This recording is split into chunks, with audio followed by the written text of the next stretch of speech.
Okay, welcome everyone. We find ourselves on Yud Daled Amud Beis. That is on 14b. Toby, thank you for joining in person, and thank you all to who are joining on Zoom. I always say I don't like guilting the people who come on Zoom because I'm like, think about the people who aren't coming in any form. So you guys are already like far above the standard. So shkoch everyone, it's good to have you all with us. Previously on Maseches Megillah, we started learning about the Nevi'im and Nevios. In particular, we are learning about the 7 female prophets or prophetesses. And we went through a number of them last time. And basically what the Gemara is trying to do is to say, what a novel concept, a female prophetess, a Nevi'ah. Well, let's figure out how did we get to 7 prophetesses? And lucky for us, the Gemara doesn't ask it. The other question, which is, how do we know that the 48 men mentioned are prophets? Because then that could really go on for a while. So we have Sarah, Miriam, Devorah, Chana, Abigail, Huldah, and Esther. So last time on Yudal Amud Aleph on 14a, we went through how we knew Sarah was the Nevi'ah, how Miriam was the Nevi'ah, Devorah, Chana, and we left off with Abigail. So that brings us about a quarter way down Yudal Amud Beis 14b, where we'll be starting with Huldah. And what do you know? The first word at the beginning of that section is Huldah. So if anyone who has the art school wants to help us, are we on Yudal Amud Beis 14b to the first power or 14b squared? Still first, Toby says. But toward the end, that would make sense. So here we go. Huldah. Does anyone know what Huldah means, by the way? It'll be important later on in the Gemara. So is her Hebrew name Huldah? No. Okay. Panina, I'm just gonna do a general mute, but you're welcome to unmute if you have a question. Just some background noise coming from something. Okay. See, I don't like to be discriminatory, so I just do a blanket mute. Much easier. So Huldah is a weasel. So I remember when Marissa and we were talking about names for Talia. We were going through. She's like, "Oh, I'd love to name her after a prophetess, but I want it to be unique. Like, there's a million Devorahs and Sarahs out there. What about Huldah?" She's like, "Oh no, Huldah, you don't want to call her a weasel." So we nixed that. So Huldah, how do we know that she was a Nevi'ah? D'chsiv, vayelech Hilkiyahu hakohen v'achikam v'achvor v'shafan v'asiya el Huldah ha-Nevi'ah. So all of these men came to Huldah the Nevi'ah, and they were sent on behalf of the king, I believe. So that's how we know she's a Nevi'ah. It says pretty black on white. She was a prophetess, and therefore they sought her counsel. Now the Gemara asks, great, we know that she is a prophetess, but there's a bit of a troubling question over here, right? Imagine someone give me a name of a major halakhic authority. All right, imagine Rabbi Mordechai Willig is here. All right, don't worry. Yeah, there you go, Toby. Imagine Rabbi Mordechai Willig is here. So if Mordechai Willig's in town and he's sitting, let's say, with us at the table, and I'm sitting at the table, it's very obvious if there's a halakhic question, it goes to Rabbi Willig. It goes to, because you just can't even compare the two of us. So the question is, Yirmiyahu, Jeremiah, who was like the head prophet of those days, the Gadol Hador. So if he was around, why did they seek the counsel of Huldah over the counsel of Yirmiyahu? First of all, you want to get top tier prophecy for the king. Number two, it's an affront to the honor of Yirmiyahu. So we're going to give two answers. Amri Be'Rav Mishmei Derav Huldah Kroves Yirmiyah Haisa Lohava Makbid Ale.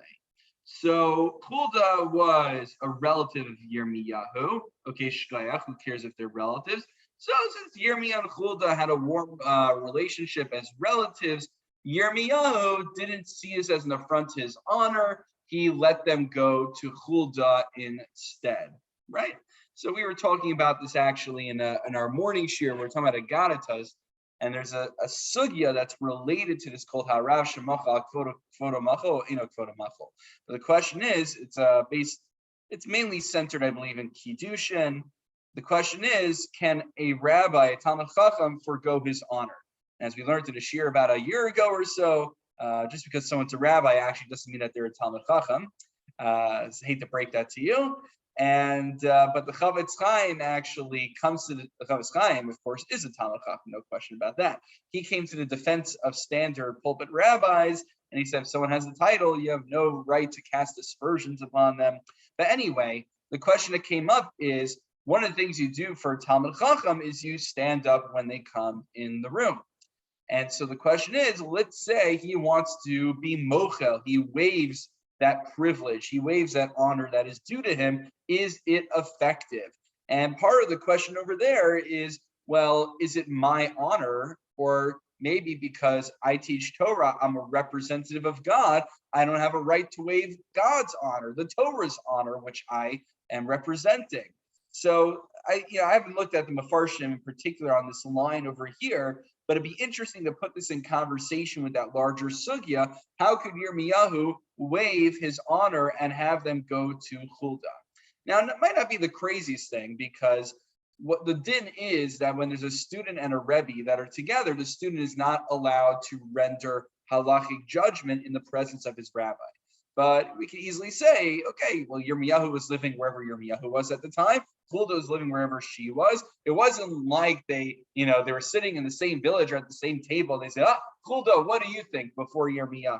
So, but it'd be interesting to think about that sugya over here. Anyway, the question is, though, okay, good. Yirmiyahu was a very modest, humble person. He was okay with them going to Huldah. But nonetheless, Yoshia, Gufe Hechi Shavik Yirmiyah Mishader Legaba. How can Yoshio just ignore Yirmiyahu and go to Huldah? If this is the king and he wants top tier prophecy, he should go to the head of all Navi. He should go to the best Navi that is available to him, which is Yirmiyahu. So why would he opt to go to Huldah, even if he's allowed to seek Huldah's counsel? Why did he choose her over Yirmiyahu? So Amri Devei Rebbe Shila Ibnei Shahanashim Rachmanios, saying because women are Rachmanios. What does Rachmanios say? Exactly. Thank you, Toby. Women are merciful. So this is something that gets quoted a lot. Now, an interesting question is, but what's going on over here? What is Yoshia? What's Yoshiyahu seeking? He's not seeking her to sit on a beis din, to sit on a rabbinical court and to render judgment for him, and he's hoping that she might be more sympathetic because women are nicer than men. Apparently, that's what it says here in the Gemara. I guess, yeah, makes sense. Do we agree? No, don't agree. Okay, the Gemara says that. It depends on the person, obviously. So this is what he means. The Maharsha says that no, nevuah is nevuah. Hashem is going to give the same nevuah whether to Yirmiyahu or to Huldah, but she is going to go a step further, right? So Yirmiyahu could have a very bad prophecy, whatever the prophecy is, doom and gloom. That's what Yirmiyahu is known for, and Yirmiyahu could say, "All right, well, sorry, told you so." There's a question, not a question, a joke that was going around. Yossi Shiner came to me. So I don't know if you guys realize there's like a number of people like me who are like former yeshivish people who live here in Stanford. So Yossi Shiner, you guys know Yossi? Oh, okay. Moved in during COVID. No, actually, no, before COVID. All right. So you should meet him. So he's a member of our community. He comes to Minyan every Shabbos, and he's in the weekday Minyanim also.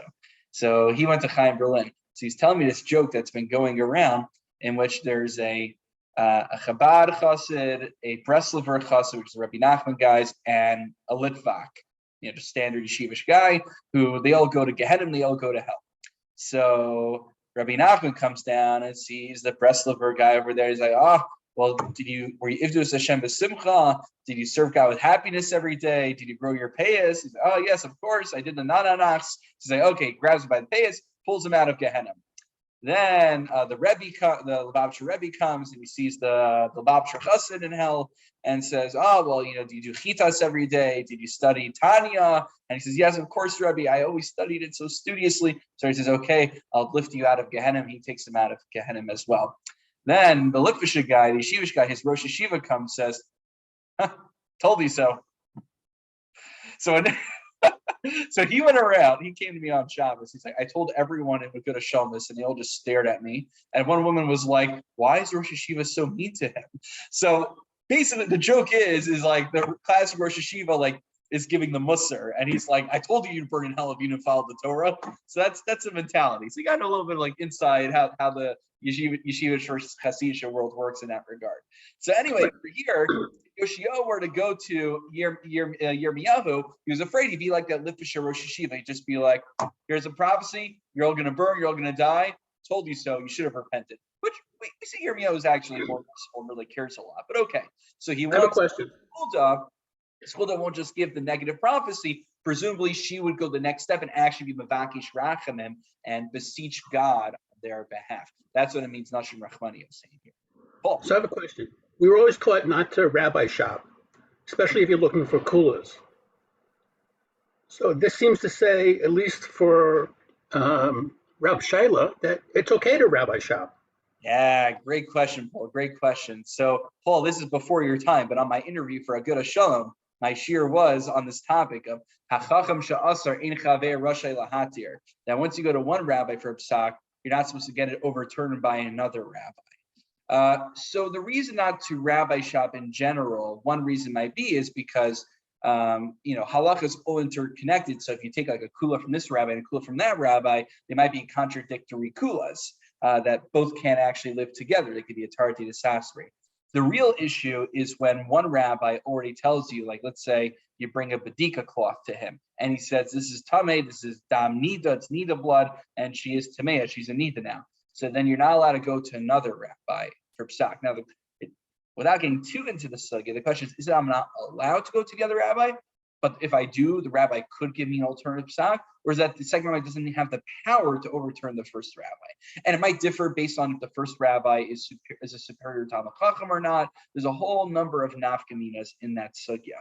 The question is, can I be mochel and allow the second guy?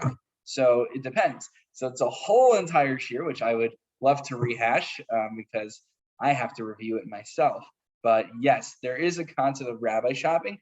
I think you have to, though, distinguish between what the halacha actually says, the limits halachically, and then like hashkafically, where we've expanded the isser of rabbi shopping too. But there's no reason that you can't go to me for one question and then go to Rabbi Cohen for another question. But the point here, yeah, Toby, seems to be that it's not that you expect to get an answer from both. according to Maharsha. Yeah. Yeah. So that's not the same thing. Right. It's different. Very good. So what Toby is saying to your point, Paul, is like what we just explained based on the Maharsha, that this isn't rabbi shopping per se, because he's expecting to get the same prophecy either way. He just wants her to intercede on his behalf after giving the prophecy, right? It's like right, to be a Melitz Yosher. Very good. To intercede on his behalf. So it's like you could have someone who comes and gives the bad news, or they could give bad news and say, how can I be of help? So that's the difference. Not to say Yirmiyahu wouldn't, but he just made this is what we call what they call benevolent sexism.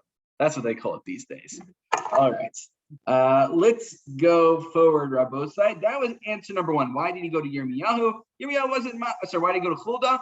Yirmiyahu was there. Yirmiyahu wasn't makbid. Yirmiyahu let him. Why do you prefer Huldah? Noshim Rachmani was saying. Now, a second answer, this is like the what they call the Balapaftashe answer. Right? Yochanan Amar, I told you guys about I've explained that in the past, right? No? Oh, okay, very briefly. It's another yeshivishism. It's actually a little pejorative. I don't mean it pejoratively when I say it, but usually like the yeshivish way of learning is like the pilpul and the thumbs going away and then connect this and that thing. And like the answer can't be that simple, because then it would just be too easy. The Balapaftashe answer means like, we're just like learning through some Gemara, we need pshat. So oftentimes even though they mean it, right, for Baal Batra. So oftentimes they mean it pejoratively, but oftentimes the Baal Batra answer may just be actually the right answer. Sorry, it's not always a crazy halachic acrobatics to figure things out. So here it is. This is the Baal Batra answer. Right? Yochanan Amar Yirmiyah lo hava hasan. Yirmiyah wasn't around. He was busy. That's an easy answer. Yirmiyah just wasn't available. Kasha and Maisa. Now, why was he busy? He wasn't just on the golf course. Right? Remember, we learned how Sancherib came in. He dispersed the 10 tribes. This is back when there was the kingdom of Judah and there was the kingdom of Israel, and the 10 tribes were in the kingdom of Israel. And the way they would conquer kingdoms was, it was very smart. They would basically take the residents of one country and disperse them into other countries, so they could never actually mount a rebellion because they'd be so disoriented and they wouldn't be living in their own land. So Yirmiyahu brings them back. Minal Dahador, how do we know he succeeds? Because there's a prophecy given later on, which you can see, it's the hay over here. It's in Yechezkel prophesies that they will not return back to the land of Israel. After Yovel Batel Benavi Misnavi Alav Sheyibatel. So this is understood as a prophecy that Yovel will no longer be practiced. Yovel is the Jubilee year, the 50th year. That's when all slaves go free. It's a major milestone. So Yechezkel is prophesying that Yovel will not be practiced in the future. Now, why would Yovel not be practiced? If most of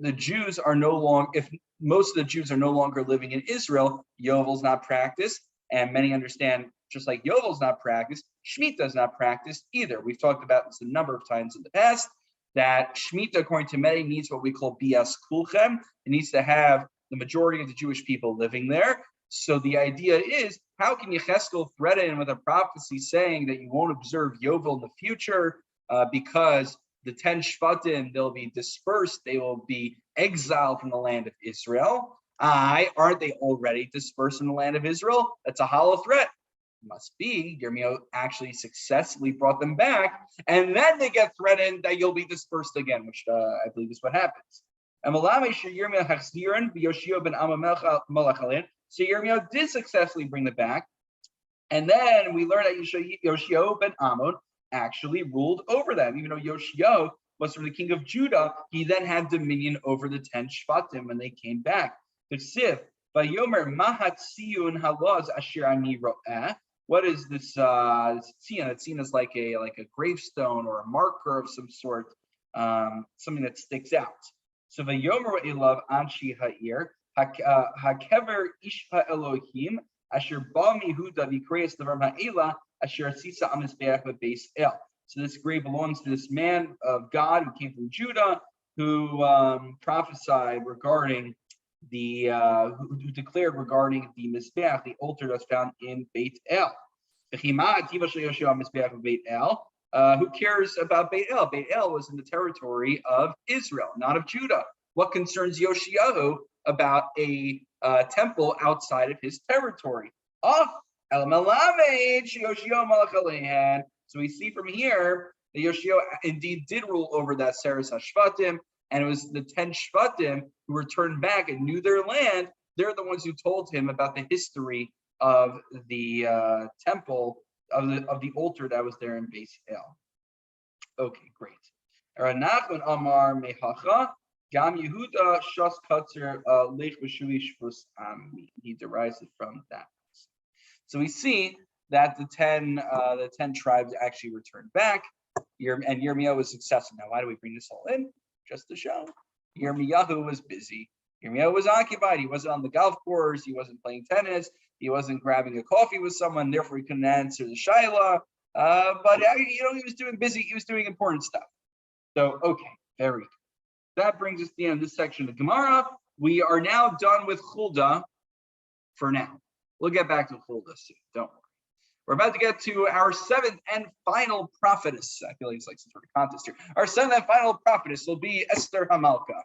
So before we get to Esther, any questions? All right, we get to our finalists.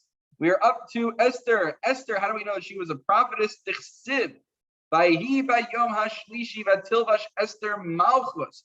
And it was on the third day that Esther wore Malchus. Esther wore kingship, unless they got a better translation, article like kingship for Malchus. Yeah. Royalty. I like that word better. Thank you. And Esther wore royalty. What we saw this earlier. What do you mean? Big day Malchus mi vayile. You should say she wore royal garments. Ella shalafshta ruach hakodesh. So what's it mean? That she instead wasn't. It's not pshat that she was wearing royal clothing. Of course, she's wearing royal clothing. She's always wearing royal clothing. But it's that she was wearing Malchus, referring to the divine presence or the divine inspiration of ruach hakodesh. Ksiv hachav at tilvash, ksiv hasam ruach lavsha es amasai. We see the notion of a spirit in enveloping someone, and we use the word of levusha, the word of wearing clothing. So too Esther was enwrapped in the clothing of Ruach HaKodesh, so to speak. Now, some point out that there seems to be a conflation of categories here. Rambam says, have we ever done this? Rambam explains what's the difference between the three parts of the Jewish Bible, Tanakh. We have Torah, Nevi'im, the books of the prophets, and Ksuvim, writings. How do I well, okay, Torah is the word of God, dictated to Moshe Rabbeinu. But what's the difference? What puts something in Sifrei Nevi'im, in the books of prophets, versus Ksuvim, in the books of writings? Is there any meaningful distinction between them? Indeed, there is. You know, if you have a book from Ksuvim and you have a book from Nevi'im, you have a Sefer Yirmiyah, and then you have Rus, you put the Sefer Yirmiyah on top of Sefer Rus. And likewise, you put a Chumash on top of that. So there seems to be some sort of qualitative distinction.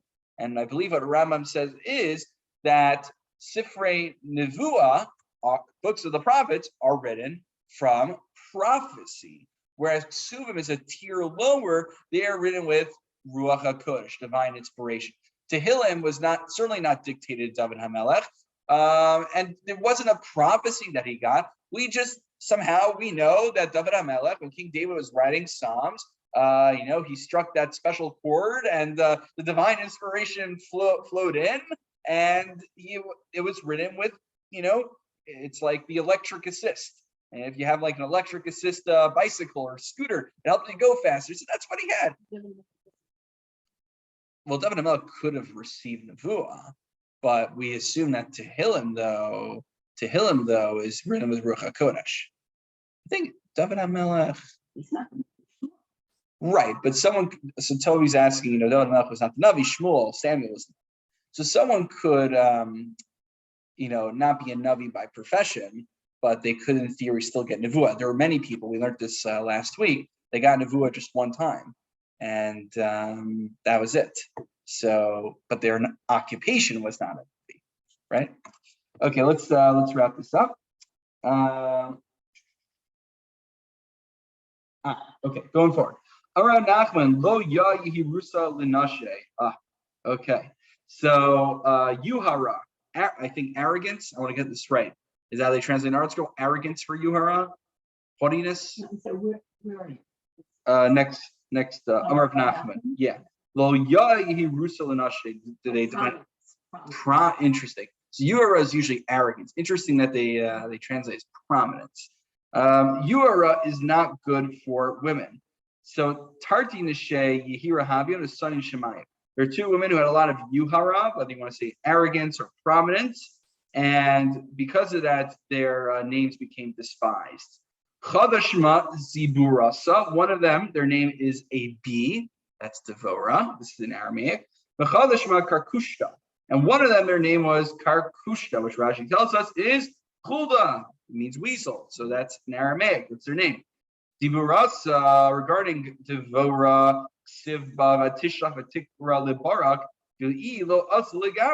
so she summoned Barak to her, but she did not go to him. So that's a form of arrogance. Why should I go to you? You should come to me. Karkushta ksivba, and regarding Karkushta Hulda, Imru le'ish, she said, say to that man, Lo amra imru lamach, but she did not say, speak, relay that message to the king. So she became very arrogant, very pompous based on her office, and this was very problematic. Now, some of the Farshim point out that, wait a minute, we learned this in our Thursday morning shir this morning. We were talking about, is that your thing about Toby? About, was it Yeshayahu and, not Yeshayahu and, was it Chizkiyahu? Yeah, Chizkiah, thank you, Toby. Yeshayahu and Chizkiyahu Hamelech. So Yeshayahu didn't want to go to Chizkiah, Chizkiah didn't want to go to Yeshaya, and finally God tells him to go to the king. But we see under normal circumstances, the prophet doesn't have to go to the king. Right, so he went exactly to it. Very good. So he was sick. He was sick. So therefore, Yeshayahu had to visit him. But in general, we see from there, presumably, that a prophet is not expected to go out of his way to visit the king. So the question is, what's wrong with what Devorah did? So the answer is, one answer that's given is that Barak was her, not just the commander, but he was her husband as well. And as we learned, you know, remember when they sent out the letters? Haman had Achashir sent the letters to respect your husbands. They're like, what do you mean, Pshita? Of course we know that. So okay, we'll leave it as is. Next part of the Gemara. Amar Hulda Mibnei Banashlo Yoshua Haisa Sivhacha ben Charchas Sivhasam ben Timnas Cheres. So we see that Hulda is actually a descendant of Yehoshua because of Gezer Shava Charchas Cheres. So we see over there that Cheres is mentioned in the context of Yeshua, and she is Charchas. Isve Rav Eina Saba Rav Nachman. Shmona Neviim Behein Kohanim Yatsu Meirachav Hazona. There are 8 Neviim and Kohanim, and they are Kohanim who descended from Rachav Hazona. Remember the story. Yeshua, right? They get to Yericho. They scout it out. They see Rachav the Zona, which can mean prostitute or innkeeper or possibly both. So who are her descendants that were prophets that were Kohanim? Neriah, Baruch, I forget how to pronounce this. Sharaya, I'm next to this up. Achasia, Yirmiyah, Chilkiah, and Chanameh. V'shalom, thank you. Right, Huda Omer, Av Chula Neviim B'nai Shal Rachav Zona Haisa. Sorry, Chulda was also a descendant of Rachav. Sivhacha ben Tikva, Sivhasam is Tikva Skutashani. You can see there. So the question is, how can you say she's a descendant of Yeshua when we have a lima that tells us she's a descendant of Chulda? Samarle, Aina Saba for Amila Pasya Ukma. He responds by saying either calling him by a nicer title or calling him seemingly by a nice title also, but like a blackened pot. This time the Igra of Vinaska Yeshua. So between the both of us, we're actually both right. Both of us are right. What happened was Rachel converted, she married Yoshua, and so yes, Hulda is actually a descendant of both of them because they both wedded each other. Yoshua. Can she actually be considered a child of Yeshua? Yeshua didn't have any descendants, but Siv. Nun beno, Yeshua beno. And then the lineage, when it's counting the lineage, it stops at Yeshua. It doesn't go any further. So B'nai Lo Havile, this is classic, right? It's enough many times when it only counts the boys, but doesn't mention the women, right? That's we presume that if Cain and Hevel, how did Cain ever have any children? Must be there had to have been another woman around. The Torah just didn't tell us about. He had a twin sister, and we assume that actually with the Shvatim that they all had sisters that went along with them. So many times it happens in the Torah. Yeshua did not have any sons, but Benasan Havile, but he had daughters. And so that's how Rachav came from Yoshua and Rachav. Now, there's an interesting question that the Mefarshim ask, which is, how can Yeshua marry Rachav? And first of all, if you understand that she wasn't just an innkeeper, but that she was a prostitute as well, that complicates things even further. Well, let's assume she was just an innkeeper, good, non-Jewish. But she's from the 7 Canaanite nations. And remember, back during Purim time, we focused a lot of our energies on talking about destroying Amalek, but what about destroying those from the 7 nations? Now, if you hold like Rambam, who's fine even with an Amaleki converting to Judaism, then you don't have a question. But what do we do with Rachav? So some try to suggest that maybe she, this is before the ban was actually instituted, but presumably the ban was already in place, that there was a commandment to kill out all the 7 Canaanite nations, certainly not to marry one of their members. So I believe it's let me check, I think it's the Sfas Emes. Yes, the Sfas Emes says,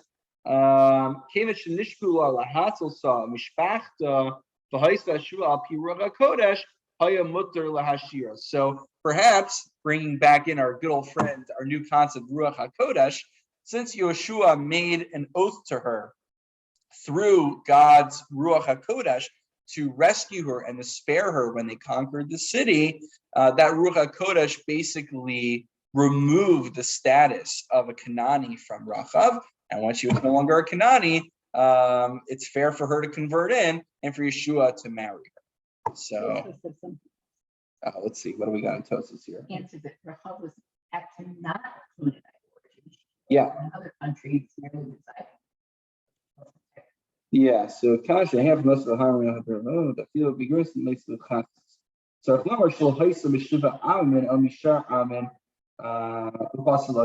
so basically she found that there was work, right? Like Toby said. Tosis points out that's possible that she was just trying to find work. She found work in Yericho, but she's not a descendant of the 7 nations.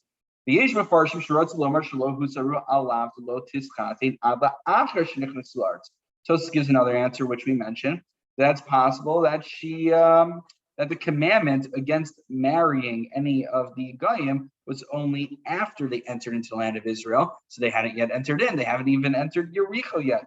However, Darim, but Midrash, the Nesinim, he basically brings in the Nesinim, how they were rejected as well when they came to convert in the times of Moshe and Yeshua. Even the Nesinim came to convert in. And they said, no, you could be the water carriers, you could be the wood choppers, but they didn't let them convert in. So the Nesinim couldn't convert in. Why would she be able to convert in? So we have to fall back to the first teretz that she was not originally of Canaanite origin. Or the Sfas Emes answered that she was of Canaanite origin, but nonetheless, there was a special exception made for her through Ruach HaKodesh. Okay.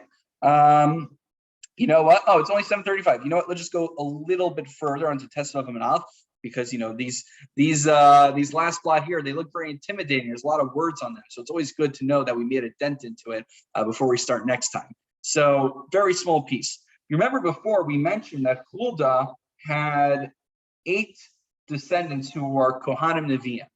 Now 4 of them we know already, but 4 of them were actually the fathers of them. So the question is, Bishlama inu mifarshe elavasai minolan. So we know it says very obviously that Yirmiyahu was a prophet, but his father Hanamel, is that his father? I think so. So correct me if I'm wrong. So his father, it doesn't say he was a Navi. So how do we know he was a Navi? It doesn't say in the Psukim.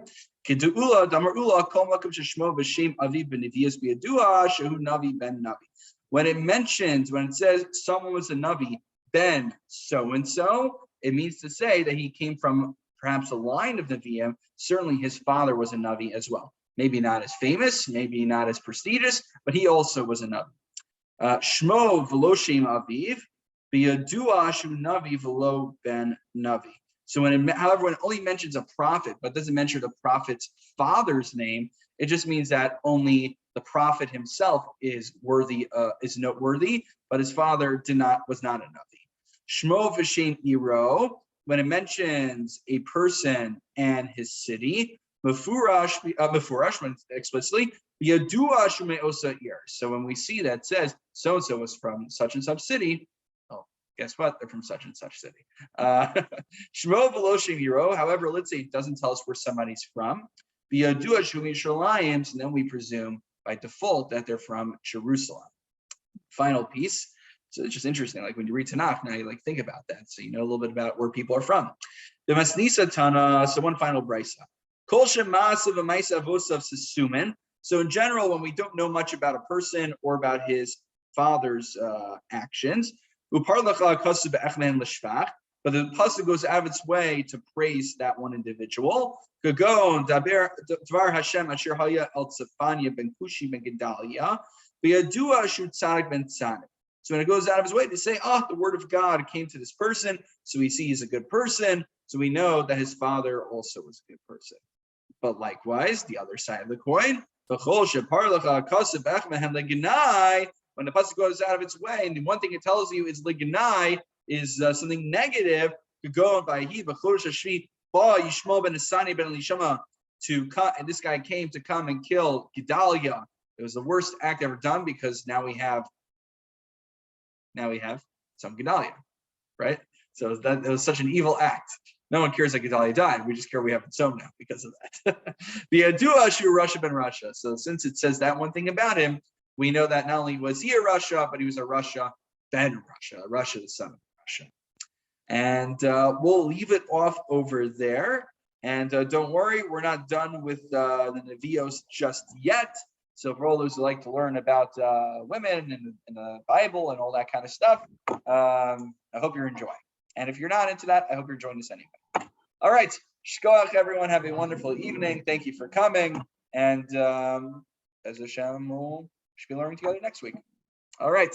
And for those who I don't see before, and have a wonderful Shabbos. What's on Monday night? I